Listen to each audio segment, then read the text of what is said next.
Tejo não é apenas um caudal de água, ele é desporto, é gastronomia, é qualidade de vida, é cultura, é património. O Tejo é a espinha dorsal e o eixo das terras, das vilas e das cidades por onde passa. O rio é a identidade de territórios, une regiões e é um elemento fundamental do nosso ribatejo. Se nós fizéssemos aí uma sondagem, um processo ou um referendo de qual era o bem, e esta é a designação oficial da Unesco para caracterizar o recurso dos territórios com valor mundial, patrimonial, eu diria, provavelmente sem grande margem de erro, de que o bem desta região, e quando digo esta região alargada, seja Desíria, seja Médio Tejo, seja Ribatejo, seja Distrito de Santarém, ou seja, tudo o que tem a ver aqui com esta zona, este território, eu diria que a nossa seleção seria o Tejo. E porquê é que seria a nossa seleção? Porque dificilmente encontro aqui um bem, ou um património, ou um recurso que seja tão transversal e que agarre tanto os cidadãos deste território como o Tejo. As agulhas tiveram que ser viradas, porque os rios deixaram de ser estradas e Constância deixou, à semelhança de outros concelhos ribeirinhos, deixou de ter um desenvolvimento económico e, no fundo, dar pão a quem trabalhava nos rios, pelo facto dos rios serem estradas, teve que se virar para outro lado. E o outro lado foi exatamente o grande potencial que o rio Tejo encerra, no nosso caso também o rio Zézer, mas o grande potencial que tem ao nível turístico, ao nível histórico e que é potenciador de desenvolvimento económico. Relativamente à questão da poluição do rio, tem sido também, ultimamente, algo que nos tem preocupado, a nós e a todos os agentes desta região,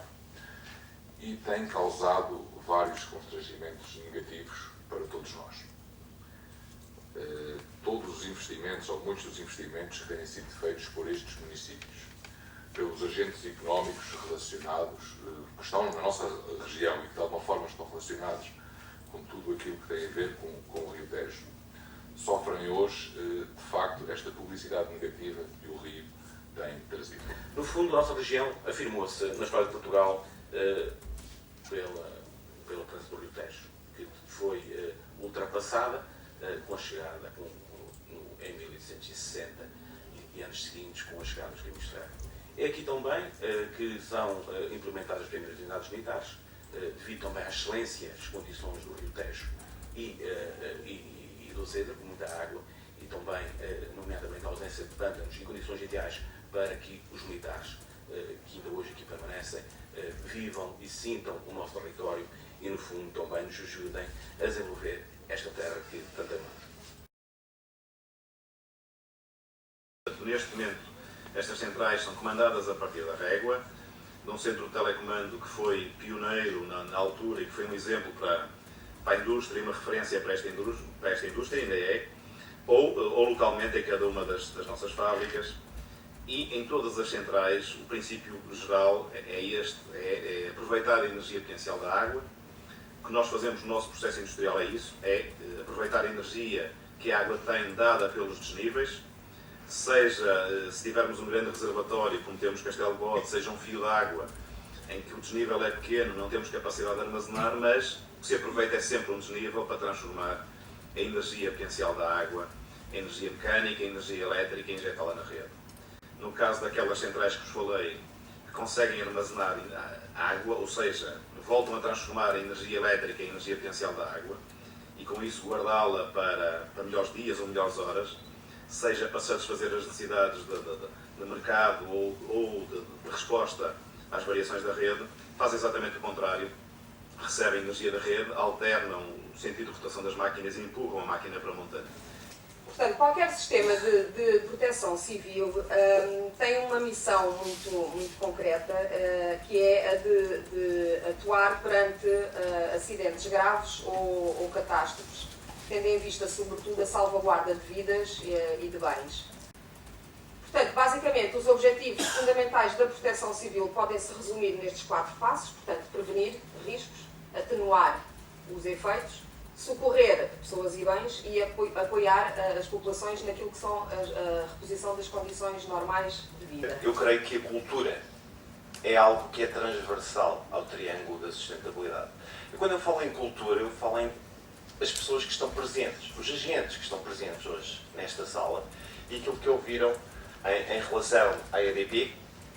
Embora tenha havido muito mais questões à EDP, é óbvio, todos nós lembramos de ligar a luz todos os dias, cada vez que acordamos, e a televisão a determinada hora, mas não é menos importante a Autoridade Nacional de Proteção Civil, porque, embora não nos recordemos dela todos os dias, mas recordamos dela cada vez que há um problema sério,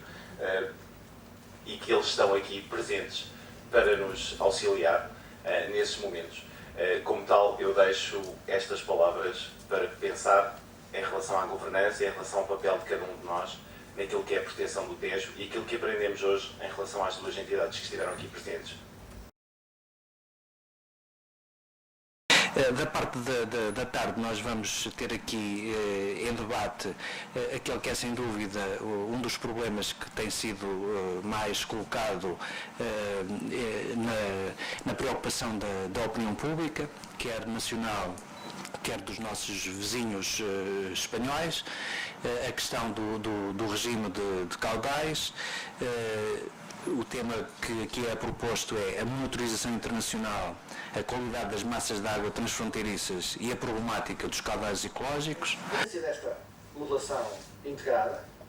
não descartamos a possibilidade, é um desafio, atenção, que fique claro, de revisitarmos as licenças emitidas em vigor. Aliás, na Comissão, entre vários interessados, para olhar para os incidentes de poluição no Tejo, foi uma matéria que também já foi, não temos decisões, atenção, de todo, mas que foi já abordada, será que temos capacidade de carga no rio para tantos usos face àquilo que foi sendo licenciado? É uma matéria importante que temos que tratá-la de forma informada, tecnicamente habilitada nos próximos anos. Depois temos a diretiva de Habitats e Aves, porque, por exemplo, o Estuário do Tejo está classificado como no âmbito destas diretivas, é uma zona protegida. É um parque natural. É um dos mais importantes parques naturais portugueses e europeus. E aqui também, porque a água que nós queremos no Estuário do Tejo tem que cumprir, entre outros, com os critérios de necessidade hídrica, quantidade e qualidade, do ponto de vista das espécies, dos ecossistemas desta região. Aquilo que consideramos é que deve haver uma revisão da Convenção de Albufeira, revisão de caudais mínimos no Rio Tejo previsto na Convenção de Albufeira, assegurando o aumento do caudal anual para o caudal que preserve o bom estado ecológico das águas, a aproximação do caudal ecológico ao caudal instantâneo com duplicação dos atuais caudais semanais e trimestrais para alcançar 80% do caudal anual. A percentagem é indicativa, deixo isto aos cientistas, efetivamente, e aos especialistas, mas consideramos que deve ser, efetivamente, algo mais significativo. A definição de caudais ecológicos diários, semanais e trimestrais, mas que sejam caudais significativos, que não permitam uma grande variabilidade na sua utilização e manipulação. E também a definição de caudais de chegada à foz, também de forma a evitar uma maior intrusão da cunha salina. Ao longo de muitos anos, o Tejo tem tido para nós um papel de grande importância na definição de estratégias para este nosso território e tem-nos convocado a todos e a todas para um papel de especial importância na valorização deste que é um dos nossos maiores recursos endógenos, como precursor do desenvolvimento económico e social desta nossa região, nomeadamente naquilo que diz respeito ao enfoque relativamente ao turismo de lazer, ao turismo ativo, à promoção dos produtos locais e à sustentabilidade ambiental. É para nós fundamental podermos manter esta chama à volta do Rio Tejo acesa. Num espaço relativamente curto foi possível, com um trabalho que já vinha de trás e que também com o compromisso que tínhamos perante a União Europeia de o cumprir até finais de junho, foi possível, numa equipa que no caso do Plano Nacional da Água era liderada pelo Engenheiro Pedro Serra, concluir com sucesso a aprovação do Plano Nacional da Água, do Plano de Gestão dos Recursos das Regiões Hidrográficas e do Plano de Gestão das Áreas com Riscos de Inundação. São instrumentos que hoje já estão a permitir fazer trabalho concreto e, portanto, estamos aqui a fazer um caminho agora já mais cimentado do ponto de vista daquilo que é o planeamento, assim sejamos capazes de o levar para a frente, de o monitorizar, de o acompanhar e de fazer as correções de trajetória que em cada momento se julgarem convenientes. Mas também anunciar que ele próprio, e neste caso o Plano Nacional da Água, enuncia a necessidade de fazer estudos complementares. Esses estudos, alguns deles, vão com certeza concretizar-se nos próximos tempos. Também porque aqui foi referido dizer que vai ser reavaliado a Estratégia Nacional dos Efluentes das Agropecuárias. Contamos dar uma orientação ao Grupo Águas de Portugal para nessa matéria, junto com o Ministério da Agricultura, ter até um papel mais ativo, no sentido de também poder ajudar a que as soluções sejam encontradas, uma vez que o anterior plano, infelizmente, não teve uma concretização territorial que nos permita estar satisfeito com os resultados. E viram aqui aquele mapazinho que tantas linhas de água e massas de água ainda tem, com um tom que não nos pode deixar satisfeitos. Nesta matéria, a contratualização de vontades entre os utilizadores e a conciliação dos usos, abastecimento, indústria, agricultura, turismo, é vital para o sucesso destas políticas.